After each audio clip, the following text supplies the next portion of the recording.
بہت سے لوگوں نے سوالات کیے کہ ہم اپنی زندگی کو بہتر بنانے کے لیے کیا کر سکتے ہیں. تو آپ سے درخواست ہے کہ ایک انسان سے، ایک عام انسان سے اللہ تعالیٰ کیا بنیادی تقاضے کرتا ہے؟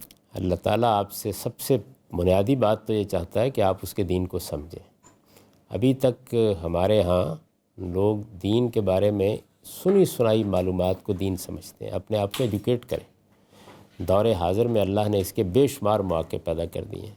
اگر ہمارے ہاں لوگوں نے اپنے آپ کو ایجوکیٹ نہیں کیا تو وہ اپنی نسلوں کو بھی دین پر قائم نہیں رکھ سکیں گے. اپنی تعلیم کا اہتمام کریں. اور دین کا کنٹینٹ ایک عام آدمی کے لیے کوئی بہت زیادہ نہیں ہے. اگر آپ 6 مہینے سال بھی سنجیدگی کے ساتھ سمجھنے کا فیصلہ کر لیں تو یہ کنٹینٹ مکمل طور پر سمجھا جا سکتا ہے. یعنی دین کا عالم بننا ایک بالکل الگ چیز ہے.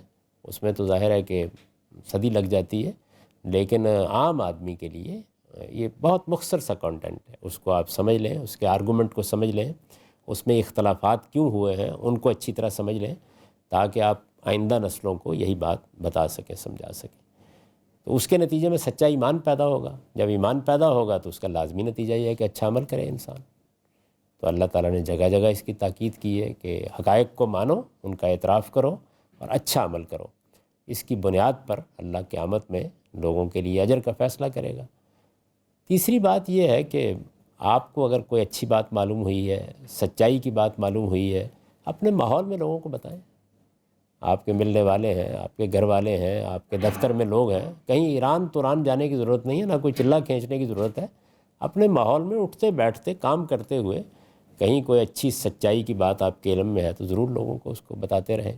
اللہ تعالیٰ نے فرمایا ہے کہ مسلمانوں کو یہ ہمیشہ خیال رکھنا چاہیے کہ وہ بھلائی کی تلقین کرنے والے بنیں اور برائی کی باتیں، حق تلفی کی باتیں، کسی کی جان مال آبرو کے خلاف زیادتی کی باتوں سے لوگوں کو روکنے والے بنیں، تاکہ وہ دنیا میں سچائی کو پھیلانے والے لوگ بن کر رہیں، خیر کو پھیلانے والے لوگ بن کے رہیں.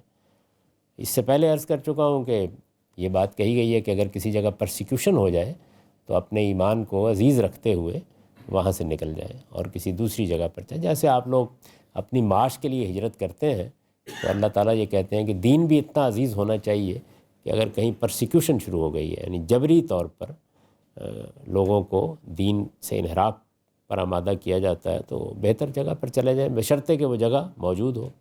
قائم بالقسط بن کر رہیں، سچائی کی شہادت دیں، اپنے آپ کو تعصبات سے بالاتر رکھیں. قرآن مجید نے ہدایت فرمائی ہے کہ سچائی کی شہادت دو، اگرچہ اپنے ماں باپ کے خلاف دینی پڑے، اپنے رشتہ داروں کے خلاف دینی پڑے، اپنی اولاد کے خلاف دینی پڑے، اور کسی قوم کی دشمنی بھی تمہیں اس پر آمادہ نہ کرے کہ تم عدل کے خلاف، انصاف کے خلاف کوئی بات کرو. تو انصاف کے علمبردار بن کر رہو.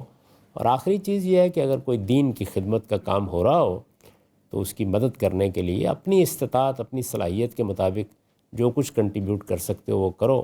وقت دے سکتے ہو وقت دے دو، 4 اچھے جملے کہہ سکتے ہو وہ کہہ دو، کوئی اس کے ساتھ مالی تعاون کر سکتے ہو وہ کر دو. بس یہ باتیں، اس کو اللہ تعالیٰ نے نصرت سے تعبیر کیا ہے. تو یہ ایمان کے ہمارے تقاضے ہیں جو بیان کیے.